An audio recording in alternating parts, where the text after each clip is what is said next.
Bueno, llegamos a este último video donde vamos a intentar comprender cómo el sistema nervioso autónomo está bajo los efectos también de un control de centros de procesamiento superior que están representando también algunos procesos psicológicos que a través del sistema nervioso autónomo va a tener un efecto sobre los órganos internos y por supuesto en los procesos de homeostasis o también que hemos visto de carga alostática, como suele ocurrir en los procesos de estrés.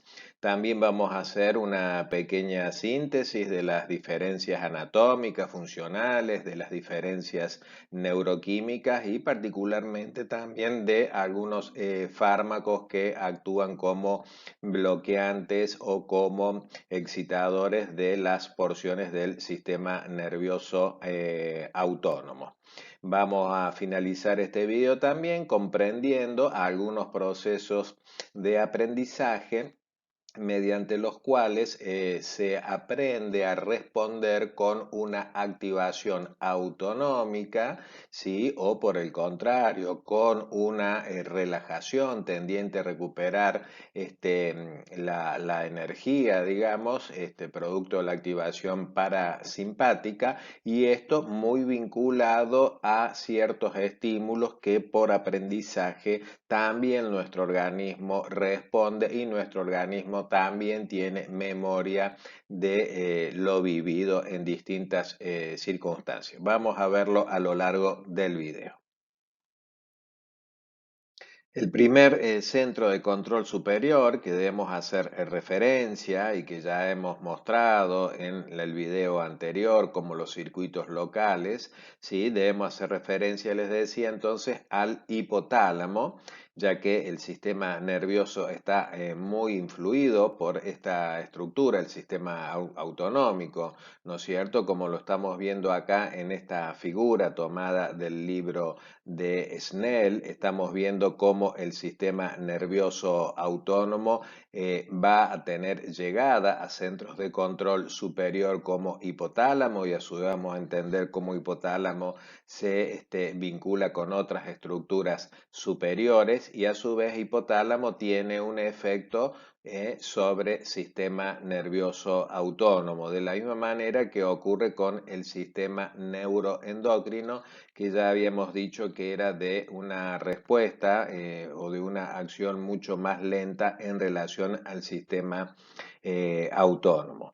Entonces, en otras palabras, el sistema nervioso autónomo está controlado por estructuras del tronco cerebral y el hipotálamo, ¿sí? Sobre todo el hipotálamo posterior para el simpático y el anterior, en términos generales, para el parasimpático, que lo integran además con el sistema endocrino de acción más lenta, y es una acción conjunta para preservar la homeostasis del organismo. El hipotálamo es entonces el principal centro de control del sistema nervioso autónomo y de la médula, que con sus vías descendentes hasta las neuronas preganglionares del tronco y de la médula va a tener un efecto sobre los sistemas de órganos internos. La estimulación de la corteza cerebral y el sistema límbico se ha visto también que tiene efectos autonómicos que están mediatizados por el hipotálamo. Entonces ya empezamos a implicar estructuras de mayor complejidad aún, como es el sistema límbico y la corteza cerebral. Por ejemplo, cuando una persona se dice que se avergüenza y que puede ruborizarse, pero cuando madura y aprende puede controlar el rubor de manera consciente. ¿Esto qué quiere decir? Que bueno, inicialmente la respuesta después del rubor que implica de alguna manera una emoción, ¿no es cierto? Inicialmente puede ser muy espontánea y esto también dejar entrever la activación del sistema nervioso autónomo, ¿sí? Particularmente parasimpático. Sin embargo, frente a esa situación que conllevó a una activación simpática, por efecto, luego de aprendizaje o de una exposición reiterada frente a determinadas situaciones que ya no provocan esa vergüenza, de esta manera se puede controlar el efecto de ese rubor, sea por un aprendizaje, por exposición repetida a la misma situación o bien porque la persona hace un esfuerzo consciente de control que puede implicar a veces algunas estrategias de tipo distractoras o de focalización ajeno a la situación que avergüenza y de esta manera adquiriría mayor control pero consciente, lo que implicaría la participación de la corteza cerebral. ¿Mm?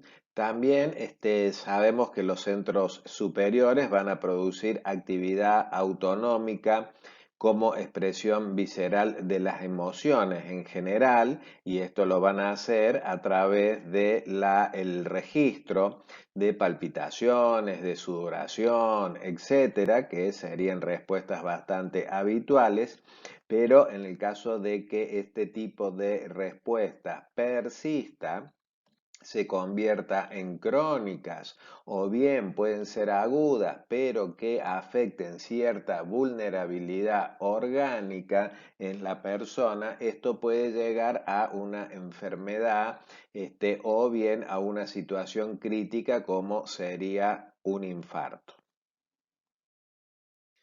Vemos entonces que el hipotálamo está asociado a otras estructuras como el sistema límbico, que se va a ver con más detalle en una clase en adelante en esta materia. Es un sistema compuesto por un conjunto de estructuras que afecta a la conducta emocional, ¿sí? Que propicia la conducta emocional, la reacción de miedo, el impulso sexual, la sensación de placer o de cólera e ira.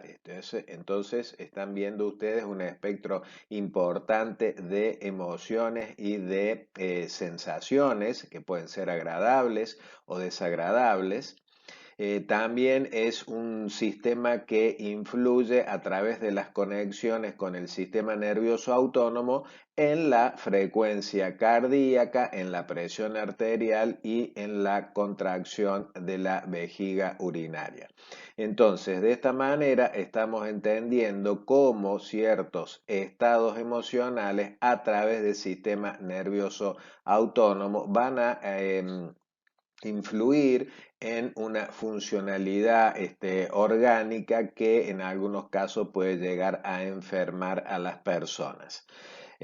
También participa el hipotálamo en la regulación del agua corporal y la sed, la regulación de mecanismos energéticos a través de la ingesta de los alimentos, que también hay que inhibir cuando se debe dejar de comer, en el control de la glucemia y del metabolismo, además de regular la temperatura corporal y los ritmos circadianos y secreciones hormonales, como ya se ha visto como las principales funciones asociadas a la estructura del hipotálamo. También se ha visto que los circuitos hipotalámicos reciben información sensitiva y contextual proveniente de estructuras superiores como la corteza prefrontal, la amígdala, el hipocampo y la ínsula. Luego, esa información sensitiva se compara con valores de referencia biológicos, que ya habíamos hecho una referencia en esto de que siempre había un rango de valores, digamos que admitía un grado de fluctuación en la vida cotidiana. Y que de esta manera, al compararse, se activan los sistemas efectores viscerales, el neuroendocrino y el motor somático, mediatizado por el músculo estriado, siempre el somático, pero que son respuestas relevantes para restablecer la homeostasis del organismo mediante respuestas conductuales apropiadas que posibiliten estos procesos de regulación de la fisiología o recuperación de equilibrio fisiológico del organismo. En pantalla ustedes tienen una síntesis de las principales funciones de los diversos núcleos hipotalámicos. Recuerden que el hipotálamo es una estructura muy pequeña que en el caso del ser humano llega a tener un peso alrededor de 4 gramos y sin embargo en esos 4 gramos de tejido del hipotálamo, fíjense que hay distintas regiones o núcleos que tienen distintas funciones. ¿De acuerdo? En este sentido, vamos acá a referirnos simplemente a la porción anterior y lateral del hipotálamo, que ustedes ven están muy vinculados a la función de control de sistema nervioso autónomo, tanto para la división parasimpática y la división simpática.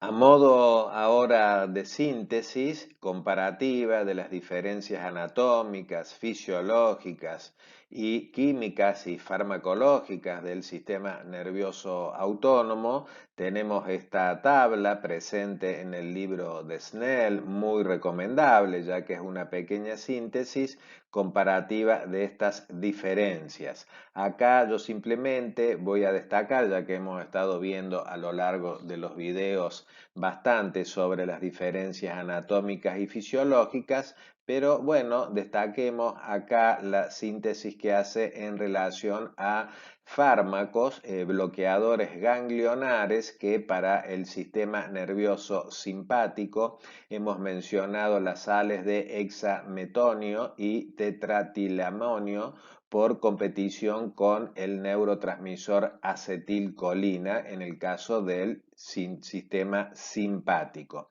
En cambio, para el parasimpático, estos fármacos bloqueadores incluyen las mismas sustancias igualmente por competencia con la acetilcolina. Sin embargo, las diferencias acá se van a ver en las terminaciones postganglionares, ¿de acuerdo? Donde habíamos dicho que para el sistema nervioso simpático estas terminaciones implicaban fundamentalmente el neurotransmisor de noradrenalina en la mayoría de las terminaciones, con algunas pocas, digamos, terminaciones donde todavía prevalece la acetilcolina, como es en el caso de las glándulas sudoríparas. Sin embargo, para el parasimpático, recordemos que el neurotransmisor dominante es la acetilcolina en todas las terminaciones. Respecto de los fármacos bloqueadores de los receptores en las células efectoras, tenemos los receptores alfa adrenérgicos, ¿de acuerdo? Y tenemos los receptores beta adrenérgicos, como era el caso del propanolol, que habíamos referido como un fármaco que tiene un uso relativamente frecuente, si bien no es de primera línea para el control de la hipertensión arterial. En todo caso, se lo utiliza cuando esa hipertensión viene muy motivada por estados de ansiedad, dado el perfil ansiolítico que tiene este medicamento. Sin embargo, para el sistema parasimpático, acá vamos a tener que hacer referencia a la atropina y la escopolamina, de acuerdo, como fármacos bloqueantes entonces de los receptores para, para la acetilcolina. Después tenemos otros fármacos inhibidores también que hemos hecho referencia a la reserpina para el sistema simpático, que también lo hemos visto en el práctico de neurotransmisión y de psicofármacos, mientras que fármacos inhibidores de la hidrólisis de los neurotransmisores, ¿sí? Tenemos para el parasimpático puntualmente los bloqueadores de la acetilcolinesterasa, como la neostigmina, que recordemos que la acetilcolinesterasa es la enzima que va a degradar al neurotransmisor de acetilcolina. Y luego tenemos fármacos que imitan la actividad autonómica, ¿de acuerdo? Hablamos en este sentido de fármacos simpático-miméticos, es decir, que van a imitar o van a producir funciones propias del sistema simpático, como la fenilefrina, que van a actuar sobre receptores alfa, y el isoproteneronol sobre receptores beta. Recuerdo que estas son sustancias que se pueden considerar con un efecto estimulante. ¿Sí? Y sobre el sistema parasimpático vamos a tener fármacos parasimpático-miméticos, ¿de acuerdo? Que de alguna manera van a reproducir o van a copiar, o si se quiere van a producir una activación muy similar, un efecto muy similar del sistema parasimpático, como la pilocarpina y la metacolina. Bueno, esto es una pequeña síntesis que podemos hacer seleccionando algunos contenidos. Ustedes pueden continuar con la lectura de otros contenidos que ya hemos visto a lo largo de la clase. Funcionalmente, que es una de las cosas que más nos importa, que quede claro a lo largo de la clase, el sistema nervioso simpático, recordemos que prepara y moviliza el organismo en situaciones, sea de emergencia, de amenaza o de exigencia, ¿sí? Digamos situaciones que de alguna manera van a implicar emociones un poco más intensas, y que en algunos casos puede ser el miedo, como puede ser la ira también. Entonces, ¿qué ocurriría bajo un sistema, digamos, bajo la percepción de una situación a nivel psicológico, que depende además de la particularidad de cada persona y de las vivencias previas? Que se valore una determinada situación que vaya a generar emociones como el miedo y la ira, esto implicaría toda la activación autonómica simpática, como hemos visto. Por ejemplo, ¿sí? Un hombre frente a una serpiente, vamos a tomar un ejemplo muy concreto, ¿no? Pero nunca pensemos que en la vida cotidiana en realidad funcionamos así, porque de hecho hay muchos estresores en la vida cotidiana, sobre todo cuando uno sale de casa y cuando tiene que afrontar distintas situaciones de exigencia, muchas de ellas, ¿no es cierto? En muchas ocasiones aparecen situaciones de miedo. ¿Sí? ¿Qué va a provocar el miedo? Bueno, una respuesta autonómica de tipo simpática, caracterizada por piloerección, se paran los pelos, palidez de la piel, lo que quiere decir que la sangre abandona la cara para dirigirse a otros centros donde hay mayor demanda y actividad. Va a producir vasoconstricción, reducción de la sangre, redistribución, perdón, de la sangre que va hacia el corazón, que está incrementando la frecuencia cardíaca para un mejor bombeo y un bombeo más rápido y poder distribuir más rápido a lo largo del organismo y los músculos.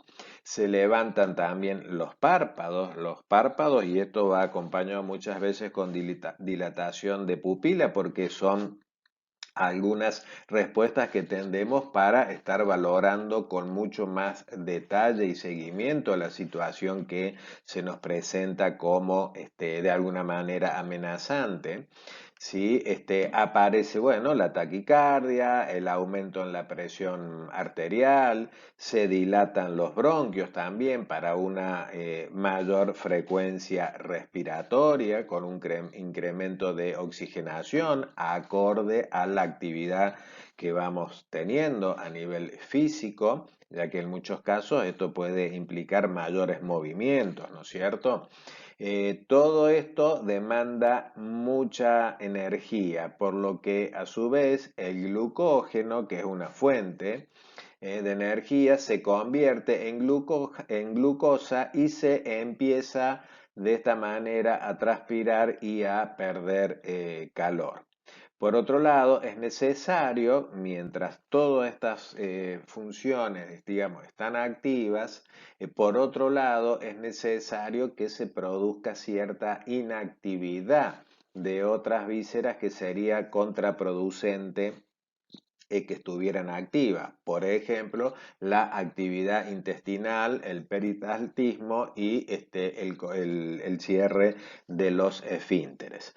Para ilustrarlos de algún ejemplo, quizás por ustedes un poco más conocidos, a lo mejor en algún momento han sentido ansiedad frente a una situación de examen. Ustedes pueden haber sentido esto de distinto modo, quizás haber registrado mayor taquicardia o mayor frecuencia respiratoria, ¿no es cierto? A lo mejor han estado también con las pupilas un poco más dilatadas para ver qué es lo que está pasando, mayor contracción muscular. Frente a estos estados, fíjense que también uno cobra mayor resistencia a la fatiga. ¿De acuerdo? Y ustedes han visto cómo en el examen, en ese momento, es muy probable, digamos, que también registren que hay una inhibición de la actividad intestinal. No es el momento que quizás uno elegiría para ir al baño o para evacuar, digamos, a partir de la motilidad intestinal. ¿Por qué? Porque hay un cierre y esto hace que nos focalicemos en la situación que nos está exigiendo como para dar algún tipo de respuesta. El sistema nervioso en su división autonómico, en su división parasimpática, por el contrario, nos va a ayudar a recuperar algo de energía que hemos gastado mientras hubo esa activación simpática, recuperarla, almacenarla, y esto generalmente se hace activando justamente procesos como la digestión y la absorción de nutrientes, incrementando también todas las secreciones digestivas y el peristaltismo. ¿De acuerdo? Son situaciones típicas, por ejemplo, la modorra después de comer, ¿sí? Que disminuye la frecuencia cardíaca, disminuye la presión arterial, los párpados se caen, ¿sí? La pupila se contrae porque no hay que estar visualizando, digamos, situaciones que pudieran implicar algún peligro. Entonces, como nos estamos relajando, existe una tendencia a el cierre de pupilas con constricción bronquial, ya que no vamos a tener una respiración agitada, por el contrario, vamos a tener una respiración más bien relajada, pero que en algunos casos puede llegar a ser más ruidosa. Por el contrario, ¿sí? Se aumenta la actividad intestinal, el peristaltismo, los ruidos intestinales y la necesidad de defecar u orinar. Por eso es más frecuente que las necesidades básicas, digamos, vinculadas a la excreción, sobrevengan después de las comidas o en situaciones más relajadas de predominio de la actividad parasimpática. En esta tabla, tomado del libro de Snell, tenemos una síntesis de los principales efectos del sistema nervioso autónomo en los órganos del cuerpo. Yo simplemente les voy a marcar algunos, ¿sí? Por ejemplo, en relación al corazón, ¿sí? O puntualmente el músculo cardíaco, la actividad o la acción simpática va a incrementar la fuerza de la contracción del músculo cardíaco y eso implica un incremento en la frecuencia cardíaca. Y también sobre las arterias coronarias va a haber una acción dilatando las arterias y esto es producto de la acción adrenérgica sobre los receptores beta y la contracción producto de la acción en los receptores alfa. Por el contrario, la actividad parasimpática ya dijimos que va a ir disminuyendo tanto la frecuencia como la fuerza de contracción del músculo cardíaco. También podemos hacer referencia el efecto que tiene el sistema autónomo en el tubo gastrointestinal, actuando sobre las paredes o los músculos de las paredes, ¿no es cierto? El sistema simpático va a tender a disminuir el peristaltismo, mientras que el parasimpático, habíamos dicho recién que incrementaba el peristaltismo. ¿De acuerdo? Bueno, esto es una pequeña síntesis. Podemos continuar con la próxima imagen destacando en este caso otros órganos, en este caso la vejiga urinaria, que por acción simpática se relaja y se contrae el esfínter, mientras que por acción parasimpática, al contrario, la pared vesical es la que se contrae, mientras que el esfínter es el que se relaja. De acuerdo, por eso habíamos dicho que bajo estos efectos de actividad parasimpática, en el ejemplo de la modorra después de comer, existía generalmente más probabilidad de la necesidad de satisfacer estas necesidades. Y también podemos hacer referencia a la glándula, la suprarrenal, la corteza, sobre todo la corteza medular suprarrenal de la glándula suprarrenal, ya que tiene dos partes, ¿no es cierto? Corteza y médula, que el sistema simpático, recuerden que estaba asociado a una actividad adrenérgica postganglionar, en donde estas glándulas es uno de los principales centros de producción de adrenalina y noradrenalina. Por lo tanto, el sistema simpático va a estimular esta glándula justamente para producir y liberar estos neurotransmisores. Bueno, a modo de síntesis de una manera gráfica e ilustrativa, acá tendríamos una representación de la actividad del sistema nervioso simpático en una persona que evidentemente está percibiendo algo que puede estar amenazándolo o que puede implicar una situación de miedo.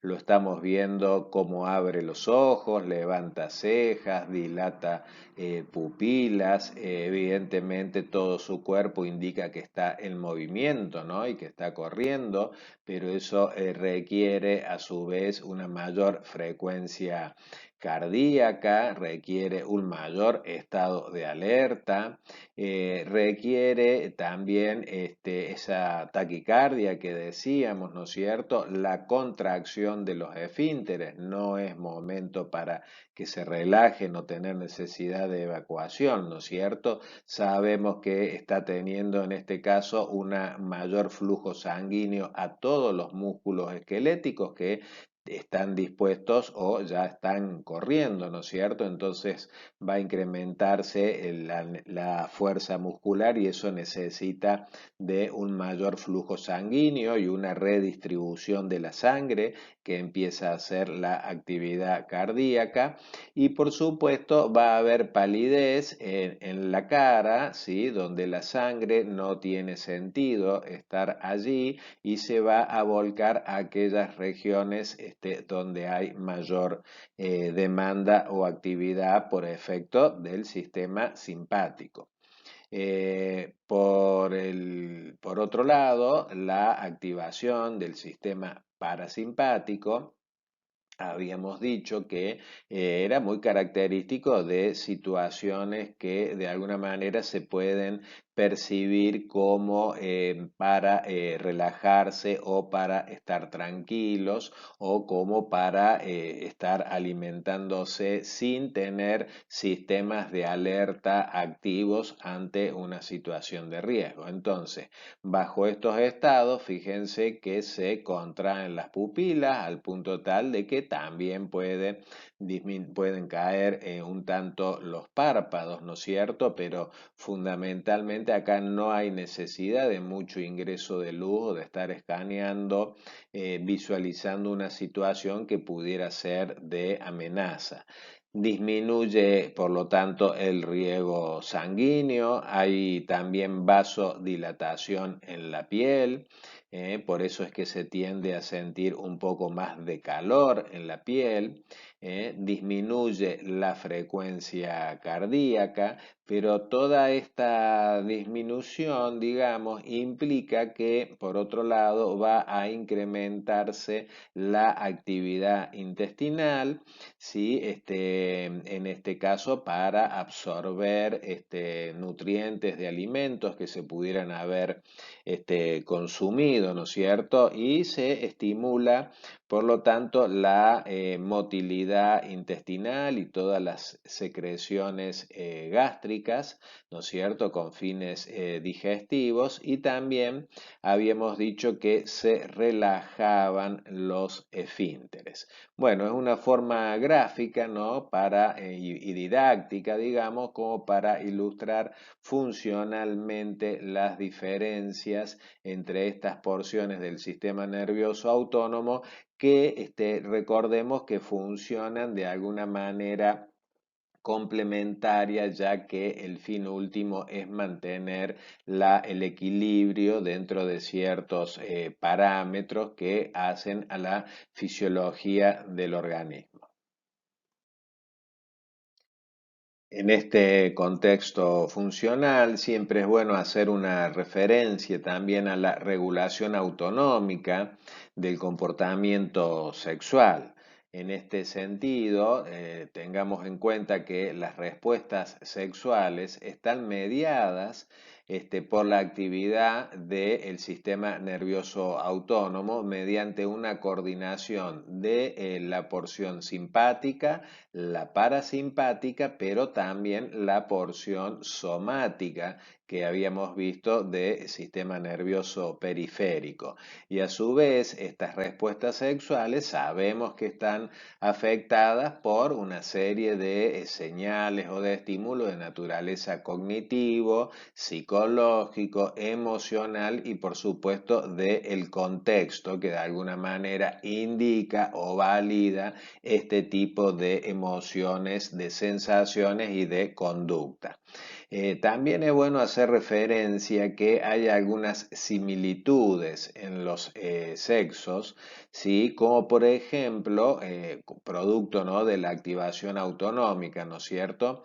Sí, y en términos generales, podemos decir que esas similitudes implican dilatación vascular que produce la erección, sea peniana o del clítoris.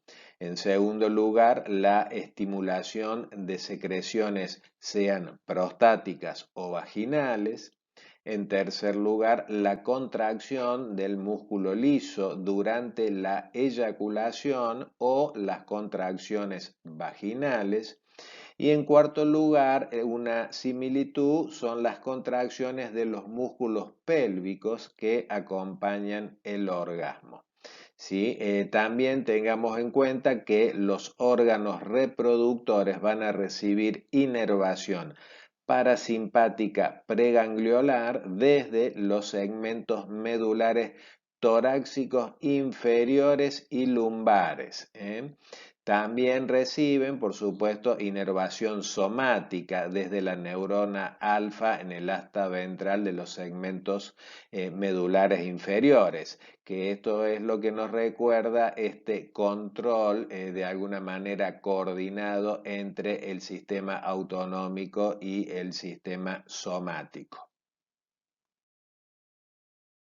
Entonces, en la participación autonómica sobre la conducta sexual, la vía parasimpática controla los órganos sexuales y se origina esta vía en los segmentos, acá apuntemos bien, los segmentos sacro, ¿sí? En donde las neuronas luego postganglionares producen una dilatación de las arterias penianas o clitorianas, que hemos dicho que eran una de las similitudes que había, y la relajación de los músculos lisos que van a expandir los espacios sinusoidales de manera tal que aumenta la cantidad de sangre en estos estados.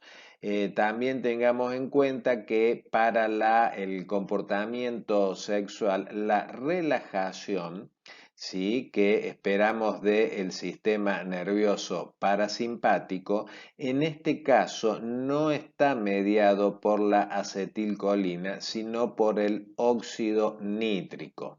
¿De acuerdo? Entonces acá vamos a hacer referencia a otra sustancia transmisora y en donde, digamos, se ha visto que este fármaco o esta droga, el sildenafil, que tiene una función de incrementar la irrigación sanguínea hacia los órganos sexuales como producto de la excitación sexual, tiene un efecto por inhibir una enzima que es la fosfodiesterasa y esto implica que conduce a un aumento intracelular del GMP cíclico como sustancia de segundo mensajero que sabemos que va a prolongar la respuesta y que me está mediando por lo tanto la actividad del óxido nítrico que promueve la erección.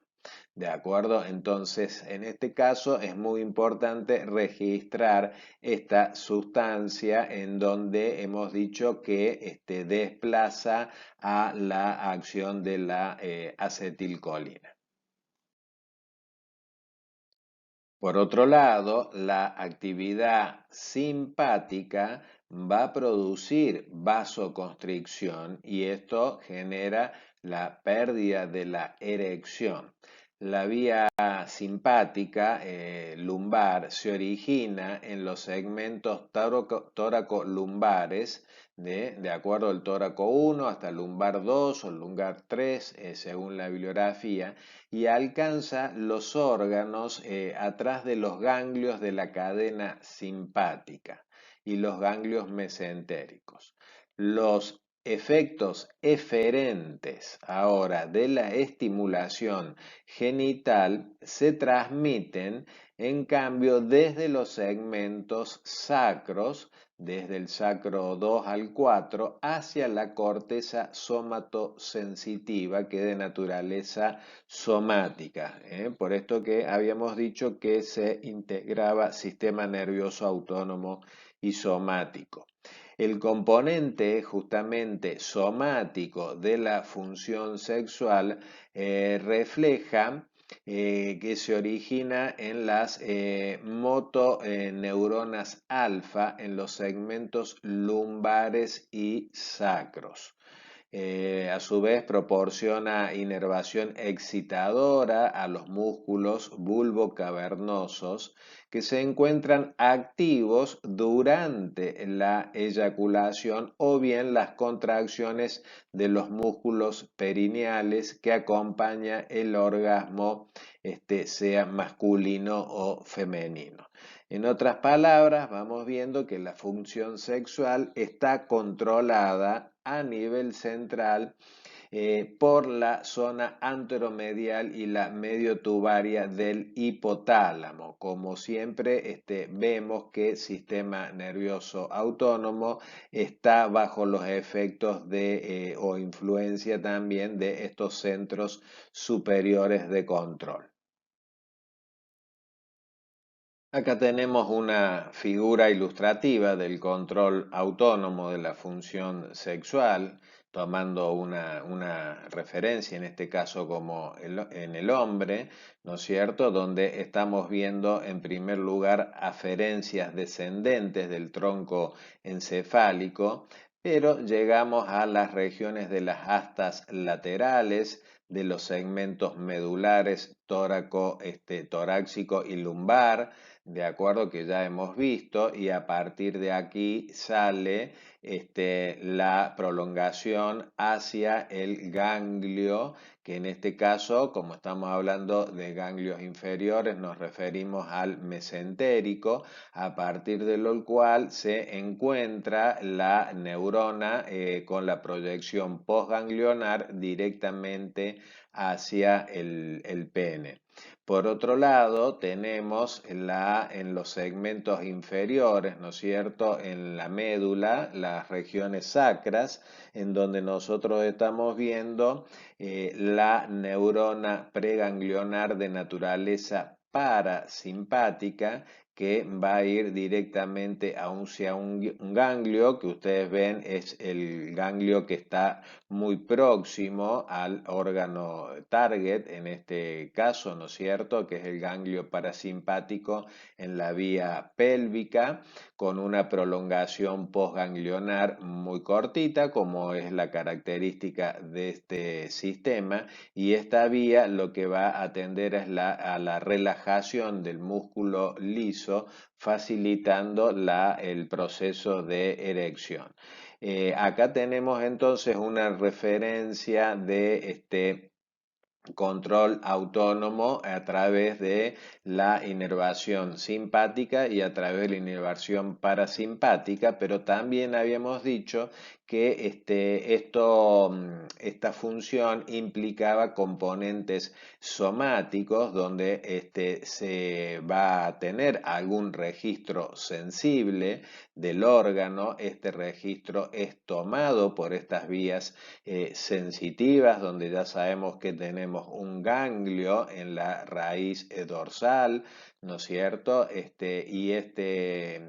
Esta información sensitiva va a ingresar por las regiones posteriores medulares. Es una información que a su vez va a implicar neuronas conectoras que pueden llevar la información hacia centros superiores, donde se podrá allá asociar el estímulo sensible respecto a la valoración de la situación, respecto a la valoración de agrado o desagrado, o respecto a situaciones contextuales. El hecho es que finalmente sabemos que va a haber una conectividad con una neurona de tipo motora que va a ir directamente hacia el efector.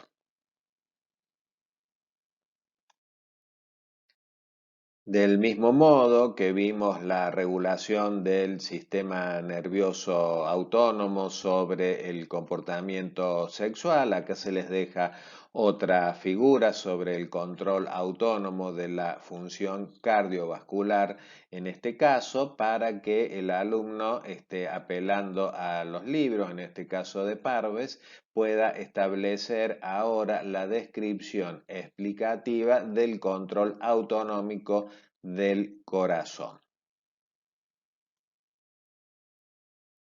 En esta última parte del video vamos a hacer referencia al aprendizaje de la activación del sistema nervioso autónomo frente a señales condicionadas, de manera que podamos comenzar a comprender algunos aportes para lecturas clínicas y eventualmente abordajes psicoterapéuticos.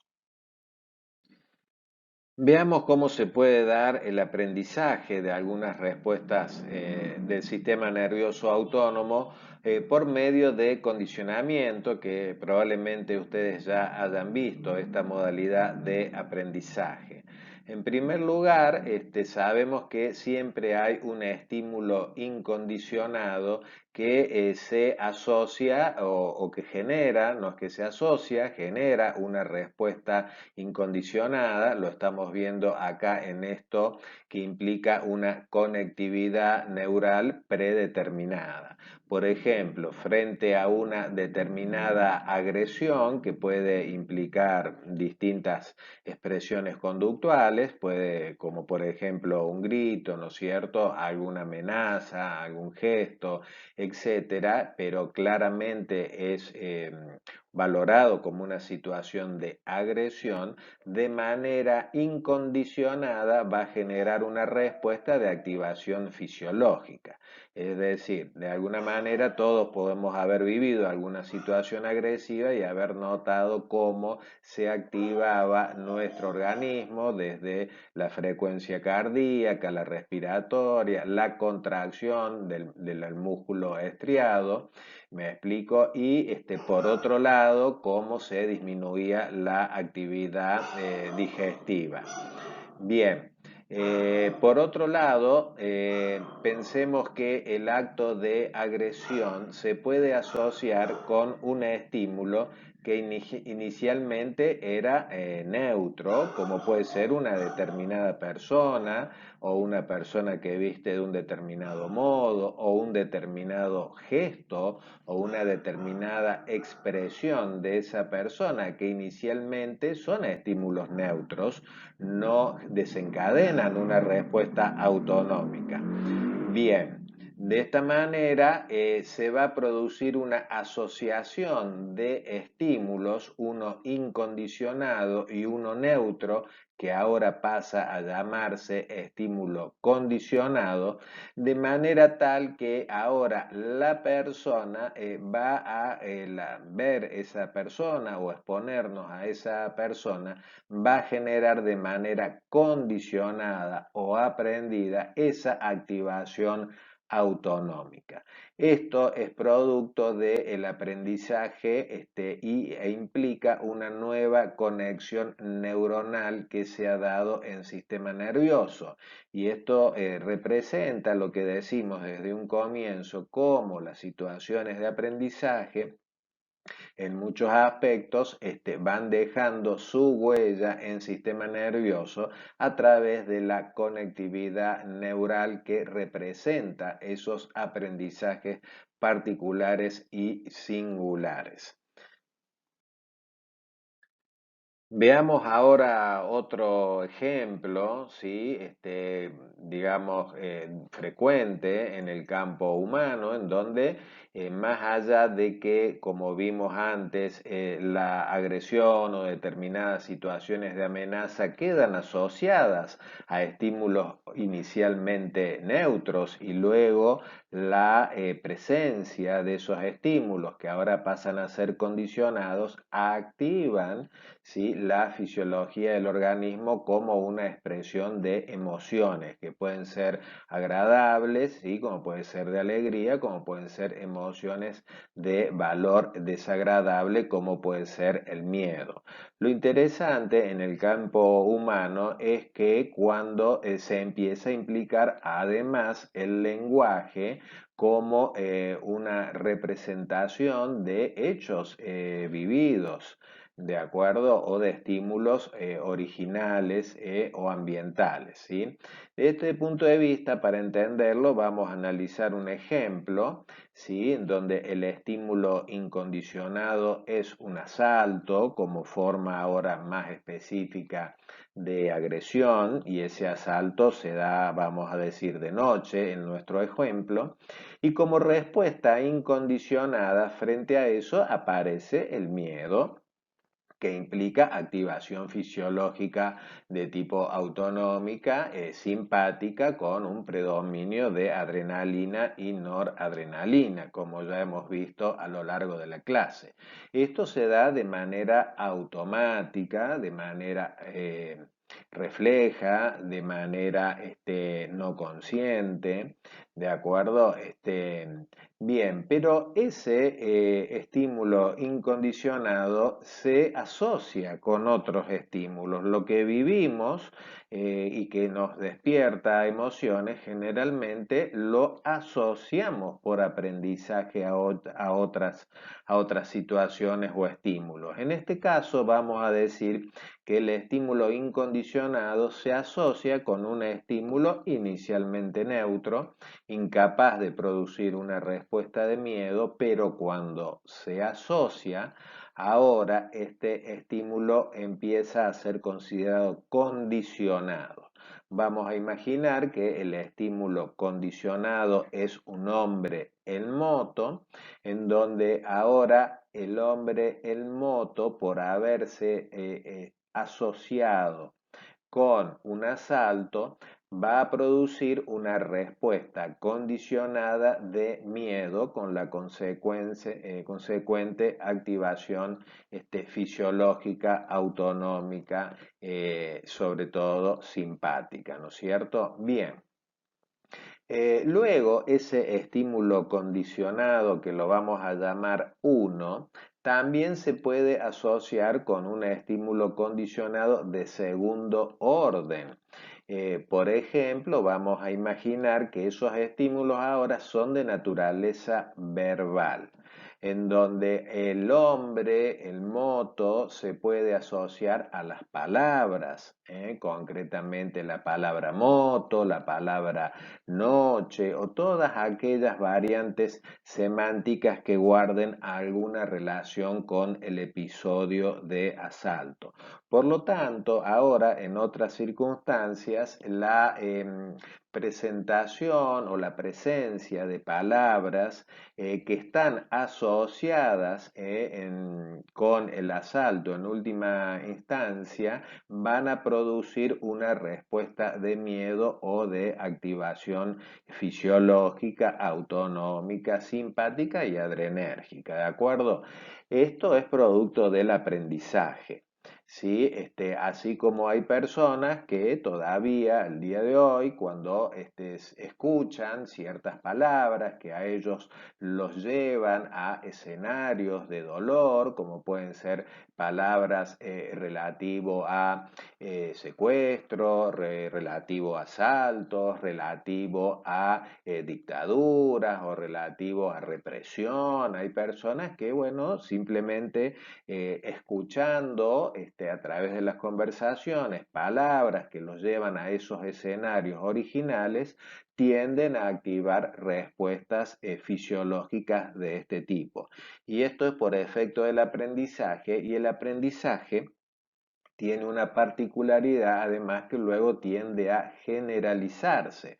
Por lo tanto, cuando se generaliza va a haber una asociación ya mucho más amplia, digamos, que va a implicar muchos otros estímulos, muchas más palabras, que pueden ser en nuestro ejemplo la palabra noche, la palabra salida, la palabra ruidos, la palabra gente o la palabra medios de transporte que indirectamente llevan a las palabras moto, a la palabra noche, que a su vez está asociado con un hombre en moto y que a su vez está asociado con la vivencia de haber sido asaltado.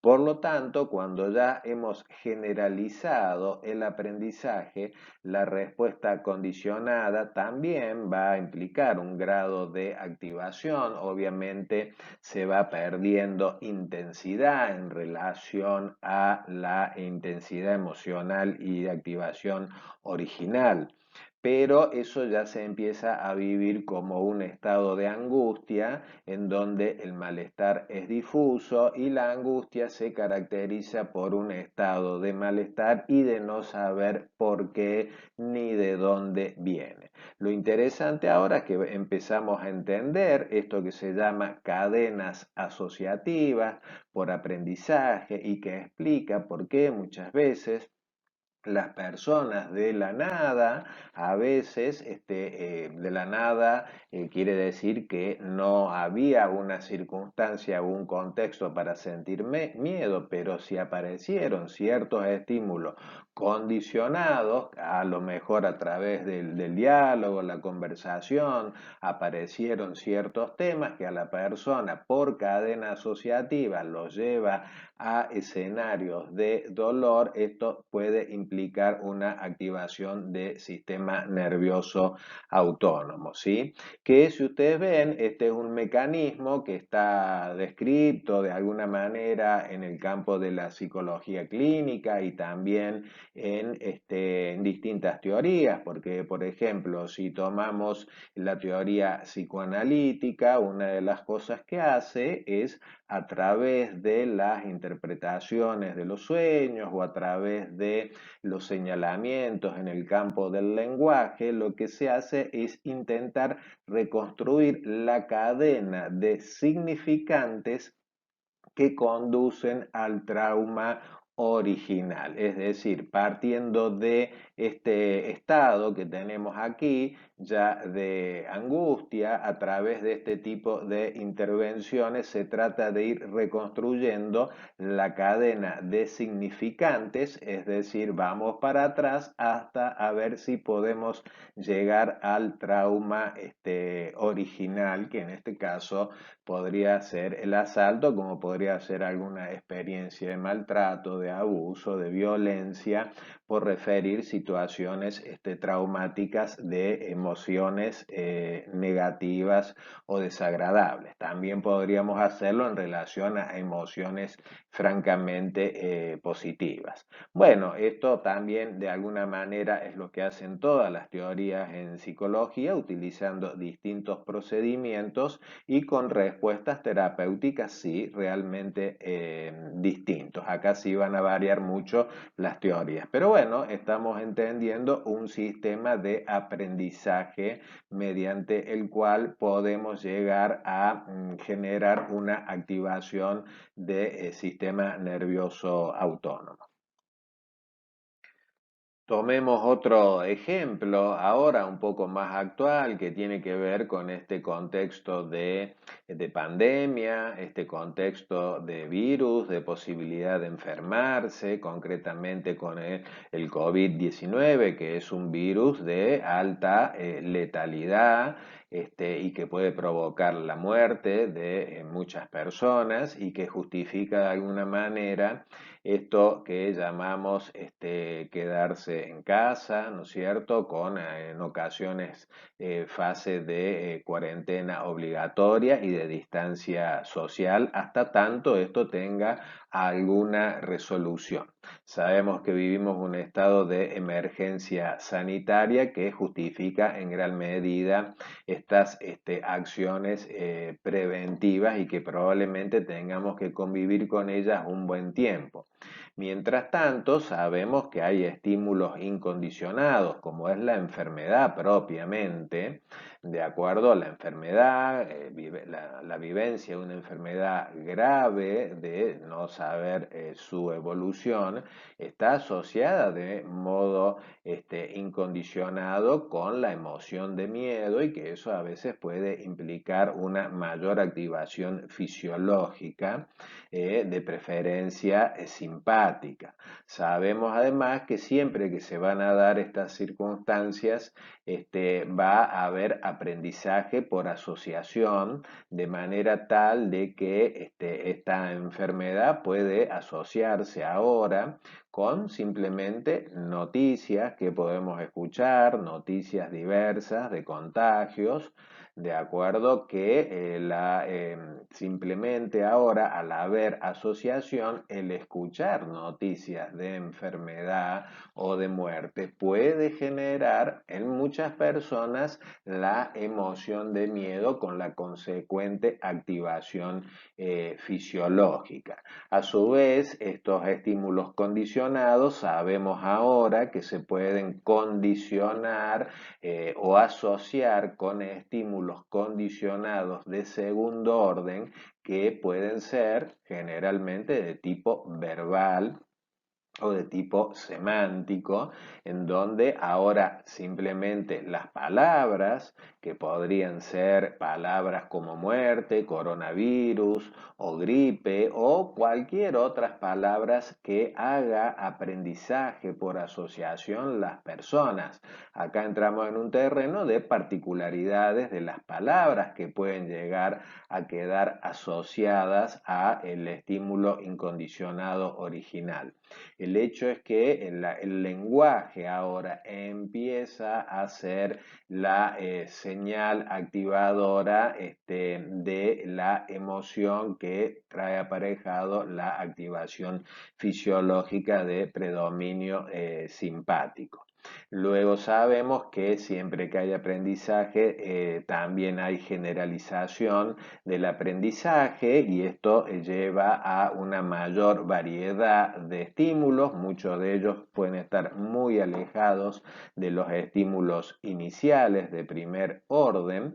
¿Sí? En este caso podemos referir la palabra a hablar de hospital, de encierro, hablar de respirar, que a veces puede ser en relación a distintos contextos, pero que cuando hay aprendizaje ya asociado, es muy probable que todo este lenguaje remita a emociones de miedo, y esto es un buen ejemplo de cómo se puede producir una activación fisiológica, producto del aprendizaje, y en donde muchas veces podemos estar en situaciones aparentemente neutras o aparentemente inofensivas o para estar tranquilos. Sin embargo, bajo la aparición de cierto lenguaje o de ciertos temas, de alguna manera generar angustia y nosotros no saber de dónde viene.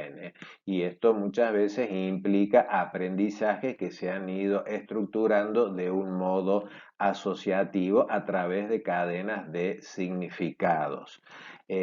También hemos hecho acá referencia a una emoción de carácter desagradable, con toda una activación de preferencia simpática, del mismo modo que podríamos haber hecho una referencia a emociones o situaciones que generan emociones agradables, emociones que pueden llevarnos a un estado de tranquilidad, ¿no es cierto?, o de mayor control, y que, bueno, muchas veces circunstancias contextuales o determinados estímulos nos favorecen o nos propician esos estados de tranquilidad, tal como a veces ya nosotros, personas grandes, a veces frente a algún dolor, a veces recordamos quizás las palabras sanadoras que nos decía nuestra madre cuando nos golpeábamos o nos lastimábamos de chico, y a veces esas mismas palabras ya nos están ayudando para aliviar algún tipo de dolor.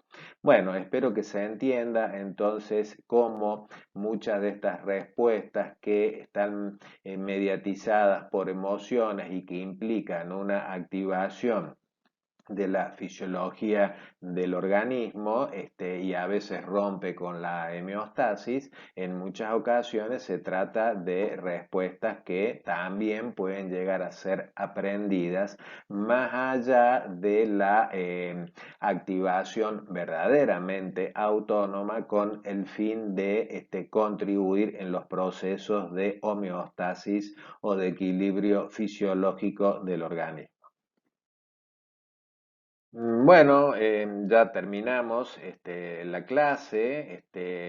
Simplemente para terminar quisiera hacerles alguna referencia motivadora para que se entienda que hay muchos trastornos que tienen una implicación de naturaleza ideatoria, cognitiva, emocional, y para que ustedes vayan entendiendo a partir de esta clase la implicación que hay de la fisiología del organismo también, ¿sí? Y la implicación somática que esto tiene. Acá ustedes tienen todo un espectro de problemas que frecuentemente se ven y se tratan en la clínica psicológica, desde el espectro de los trastornos de ansiedad, el espectro de los trastornos psicoafectivos, desde los traumas, situaciones traumáticas agudas o aquellas crónicas o aquellas postraumáticas, desde también algunos componentes de naturaleza somática, de naturaleza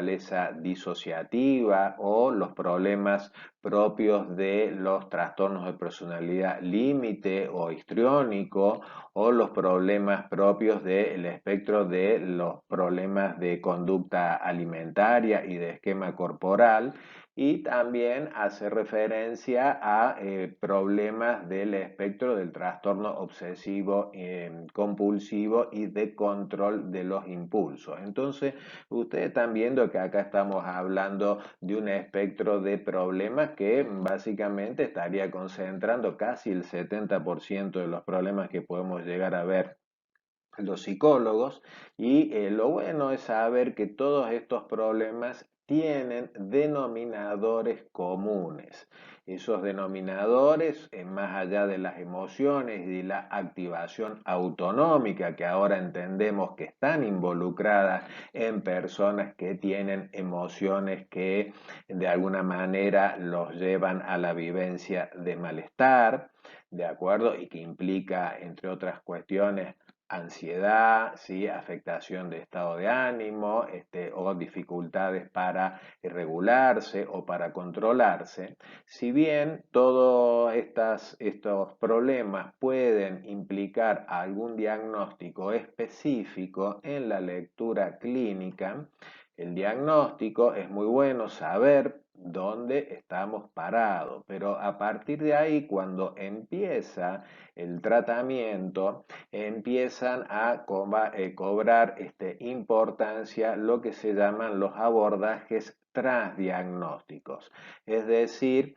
estar preparado para poder abordar aquellos denominadores comunes desde un punto de vista terapéutico ahora, para dar respuesta al espectro de todos estos problemas. Hoy sabemos que los abordajes transdiagnósticos son mucho más puntuales y eficaces. Dicho en otras palabras, un psicólogo que está preparado y formado para trabajar los procesos de regulación emocional, para trabajar sobre las distorsiones cognitivas que hacen a la percepción que tienen las personas o cómo construyen la realidad y los problemas o cómo se toman las cosas las personas. También la preparación para poder trabajar sobre la rumiación mental, que es otro componente transdiagnóstico. También tener preparación para trabajar habilidades sociales en las personas, que muchas veces son fuente de todos estos problemas, y trabajar sobre procesos de resolución de problemas y toma de decisiones. En realidad, si aprendemos a trabajar sobre estos abordajes transdiagnósticos, vamos a poder dar respuesta a denominadores comunes que tiene un espectro muy amplio en el campo de la clínica psicológica. Bueno, esto vale simplemente como una referencia para interesarlos, para motivarlos, más allá que cada uno va a ir siguiendo un camino en función de sus propios intereses y motivaciones. Así que esto es todo a partir de esta clase. Espero que les haya resultado de interés, que les haya permitido conocer aspectos del sistema nervioso como pretendemos, ¿no es cierto? Y focalizar la anatomía, la función, la química y la farmacología de esta porción del sistema nervioso que es el sistema autónomo y sus divisiones, pero que también puedan de a poco comenzar a integrar contenidos de la materia con el contexto de la carrera de psicología y del comportamiento humano.